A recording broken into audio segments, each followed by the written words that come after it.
Look at that shine. This stunning card was created with one embossing powder, and wait until you see it in motion. In today's video, I will show you exactly how to create this card from start to finish, highlighting the incredible texture, depth, and sparkle this powder delivers. Let's get started.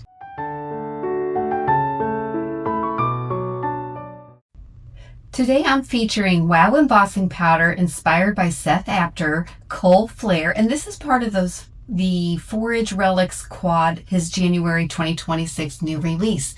This powder is gorgeous. It has different sizes of embossing powder. There's little real fine particles, there's some chunkier particles, and it's amazing. Wait till you see it. And I'm also going to be using an old stamp set of mine, and I think I picked this up at the dollar store when I first began crafting, so I don't have a link for it, but really you can use anything. And I'm just pulling out this scripty postage type stamp. I want to make this a little bit of a distressed card, and I think that stamp will be perfect. And I'm also using an old pattern paper pad that I have. Again, I don't have the link, but really, I'm just picking a neutral pattern that's not going to compete with the rest of the design. So here I am using Gina K Design's Warm Cocoa Premium Dye ink, and you'll see I'm stamping that, or inking up that stamp and stamping it off onto the scrap paper, and then using the second generation stamp because I just want a light effect. And I'm just putting the stamp various places around the panel, using the Master Layouts 2 to cut out that panel with that stitch die, and then the other rectangle for the matte layer, which you'll see later. But there you can see the beautiful stitching around that panel. And then I also use these. I use these quite frequently, these mixed media stencils, and bringing in a piece of scrap paper, just a piece of copy paper, flipping it over because I'm going to add some of the embossing ink.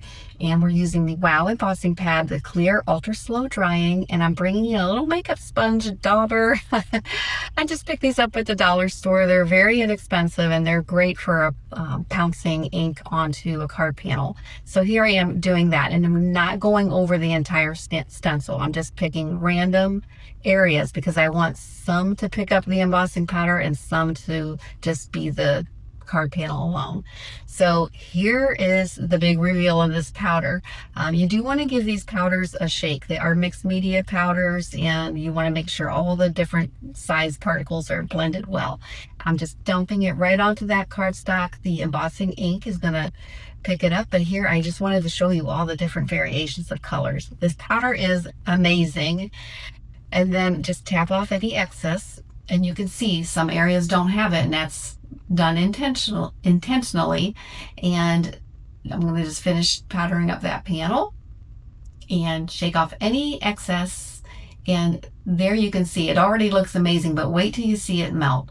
I'm going to put any of the leftover powder back in the jar and seal it up tight. I've already heated up my heat tool, and you can see on camera right there when that powder melts, it transforms, and it is so sparkly, and it has so many different colors. There's coppers, there's greens, there's golds, there's blacks. When I get done here, I'll bring it up to the camera so you can see, but this is one of my favorite parts of card making. I love heat embossing. I just love to watch it transform from just the powder to the shiny, just the shiny goodness. And oh, I also have the simonsaysstamp Positively Everything tool. This is really handy when you're heat embossing. It really lets your embossing, it just helps the process, and your card does not warp. Anyway, let's get back to this shine. Really, look at that. It's amazing.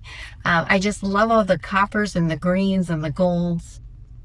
I love how some of it, is not hitting all the panel, and that you can see that stamped image, the stamp that we did earlier.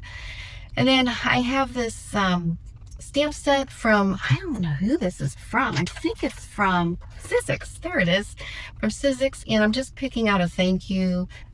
I thought this stamp would go well with the card because it has these wonky circles around it, and it's kind of a distressed look. But I am inking it up with Gina K's Black Onyx. I did it 3 times because I wanted it good and inky.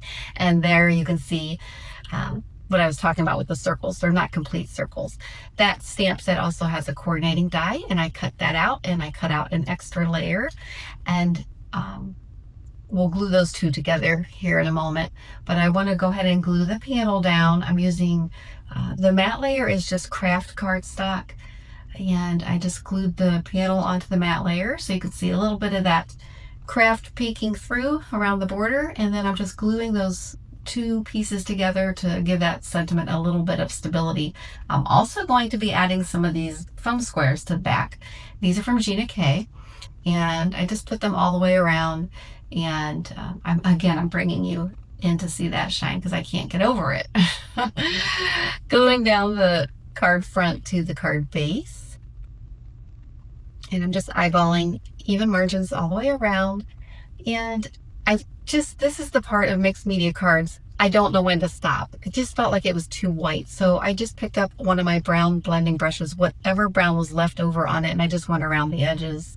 I don't know if it added anything, but that's what I did. And then I'm just taking the backers off of the foam squares and placing it right down there. I like it in that bottom right quadrant. So that is my finished card. And coming up is another video I think you might enjoy. I want to thank you so much for spending some time here with me today. If you enjoyed watching, hit that like button. And if you're new here, welcome. Make sure you subscribe and click that notification bell so you don't miss the next video. Until then, have a peaceful day. Bye-bye.